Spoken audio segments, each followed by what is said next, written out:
You are not the master of your own house. There are spirits that dwell within you.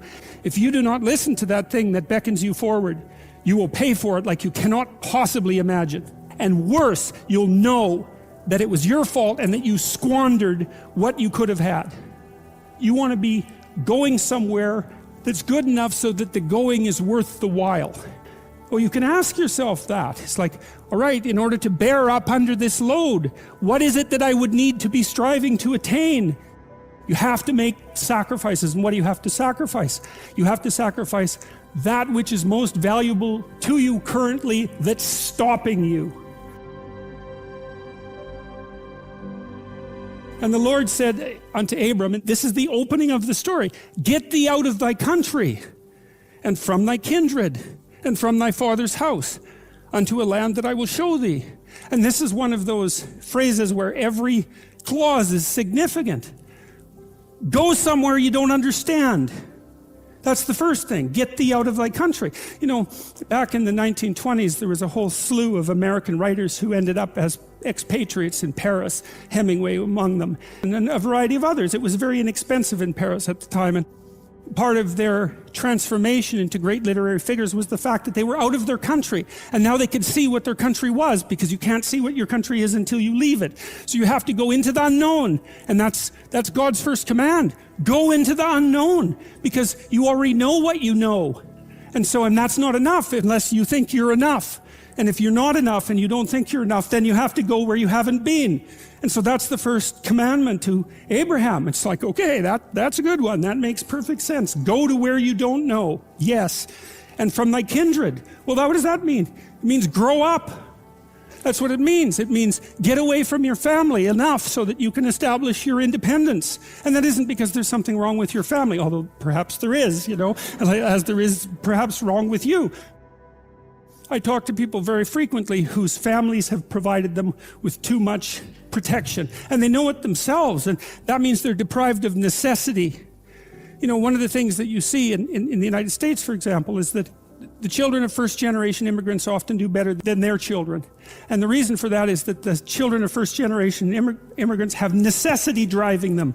And you don't know how much you need necessity to drive you, because maybe you're not very disciplined. And if a catastrophe doesn't immediately befall you if you don't act forthrightly today, then maybe you never act forthrightly, right? Because the gap between your foolishness and the punishment is lengthened by your unearned wealth, and so you never grow up and learn, and you have to get yourself away from your dependency in order to allow necessity to drive you forward. And that's to become independent and to become mature. And I think part of what's happening in our culture is that the force that's attacking the forthright movement forward of young men in particular is afraid of the power of men, because it's confused about the distinction between power and authority and competence. Like a man who has authority and competence has power as a byproduct, but the authority and competence is everything. And people who can't understand that fail to make the distinction between power and authority and competence, and they're afraid of power, and so they destroy authority and competence. And that's a terrible thing, because we need authority and competence. What else is going to allow us to prevail in the long run? And so you get away from your country, and you get away from your kin, and from your father's house, right? And you go out there and you establish yourself in the world. It's a call to adventure. That's what the first lines in the Abrahamic story is, a call to adventure unto a land that I will show you. And one of the things that Jung understood and the psychoanalysts understand, it's one of the most terrifying elements of psychoanalytic thinking, is very tightly allied with religious thinking, which is that you are not the master of your own house. There are spirits that dwell within you, meaning you have a will and you can exercise a certain amount of conscious control over your being, but there are all sorts of things that occur within you that seem to be beyond your capacity to control. Your dreams, for example, that's a really good example, or your impulses, for example. You might think of those as so foreign from you that you don't even want them to be part of you. But more subtly even, how about what you're interested in, what compels you? Like, where does that come from? Exactly. Because you can't conjure it up of your own accord, you know. So if you're a student and you're taking a difficult course, you might say to yourself, well, I need to sit down and study for 3 hours. But then you sit down and that isn't what happens. Your attention goes everywhere. And you might say, well, whose attention is it then if it goes everywhere? Because you say it's your attention. It's like, well, if it's your attention, maybe you would be able to control it, but you can't. And so then you might think, well, Jen, just exactly what the hell is controlling it? And you might say, well, it's random. Well, it better not be random. I can tell you that. That happens to some degree in schizophrenia. There's an element of randomness in that. It's not random. It's driven by the action of phenomena that I think are best considered as something like subpersonalities, although even that's only a partial description. You can't make yourself interested in something. Interest manifests itself and grips you. That's a whole different thing. And so what is it that's gripping you? And how do you conceptualize that? Is that a divine power? Well, it's divine as far as you're concerned because it grips you and you can't do anything about it. And so there's a calling in you towards what you're compelled by and what you're interested in. And sometimes that might be very dark and sometimes not. But you're compelled forward by your interest. And so the idea that what moves you away from your country and your father's house and the comforts of your childhood home is something that's beyond you and that you listen to and hearken to. That's exactly right. And you can say, well, I don't want to call that God. It's like, it doesn't matter what you call it exactly. It doesn't matter to what it is, what it's called. It still is. And if you don't listen to it, that's the other thing. If you don't listen to it, and I've been a clinician and talked to enough people now, as old as I am, to know this absolutely. If you do not listen to that thing that beckons you forward, you will pay for it like you cannot possibly imagine. You'll have everything that's terrible about life in your life and nothing about it that's good. And worse, you'll know that it was your fault and that you squandered what you could have had. So this is not only a calling forth, but a warning. And you don't want to be too concrete about this, you know. There's all sorts of new territories that you can inhabit. There's abstract and conceptual territories. If you go to university and you study biology or you study physics or any discipline, you're in a territory, right? You're in the territory that all the scholars have established. And then as you master the discipline, you move out beyond the established territory into the unknown. And that's a new land, right? Maybe it's even a land of your enemies, for that matter. But it's a new land. The frontier is always in front of you.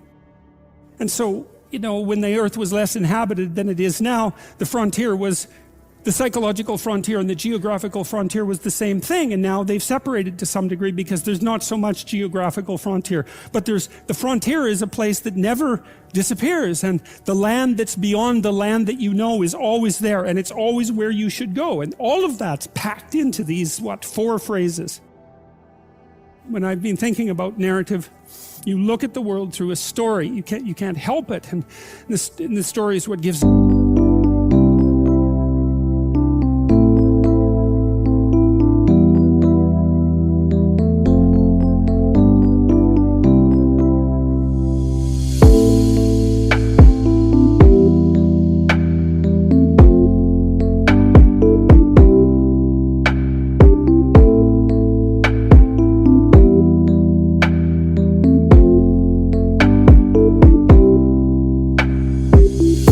value to the world, or the story is what you extract from the value of the world. You can look at it either way.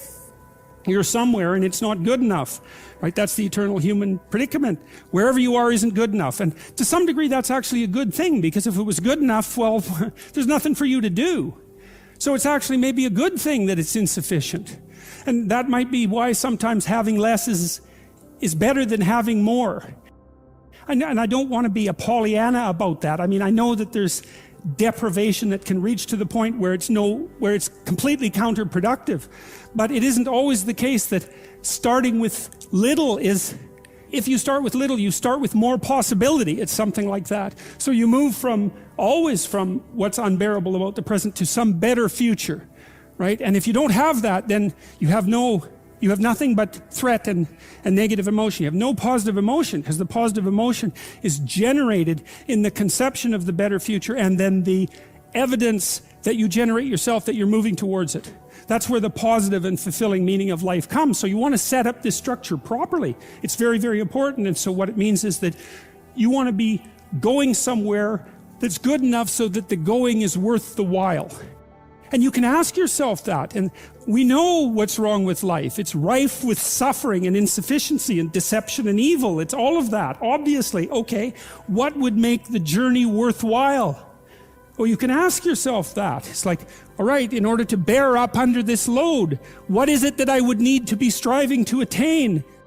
And if you ask yourself that, that's to knock and the door will open. That's what that means. If you ask yourself that, then you will find an answer and you'll shrink away from it. You'll think, well, there's no way I could do that. It's like, well, you don't know what you could do. You don't know what's possible. And you're not as much as you could be. And so God only knows what you could do and have and give if you sacrificed everything to it. That the act of sacrificing something might have some dramatic compulsion to it, might be a way of indicating to yourself that you're actually serious about something. And certainly in the Abrahamic stories, one of the things that maintains Abraham.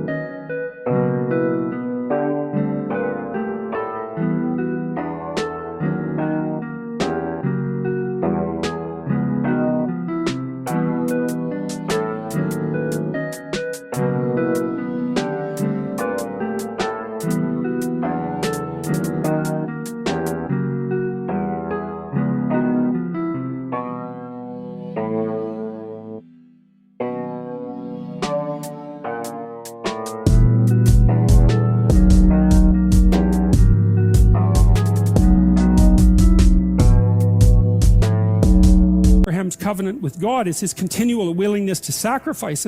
It's so that sacrificial issue is so important because you are not committed to something unless you're willing to sacrifice for it. Commitment and sacrifice are the same thing. And I think it borders on miraculous that those concepts are embedded into this narrative at the level of dramatic action, instead of abstract explanation. People are acting this out. And the fundamental conception is so profound that it's really quite awe-inspiring. It's breathtaking, really, when you understand what message is trying to be conveyed. You have to make sacrifices. And what do you have to sacrifice? You have to sacrifice that which is most valuable to you currently that's stopping you. And God only knows what that is. It's certainly the worst of you. It's certainly that. And God only knows to what degree you're in love with the worst of you.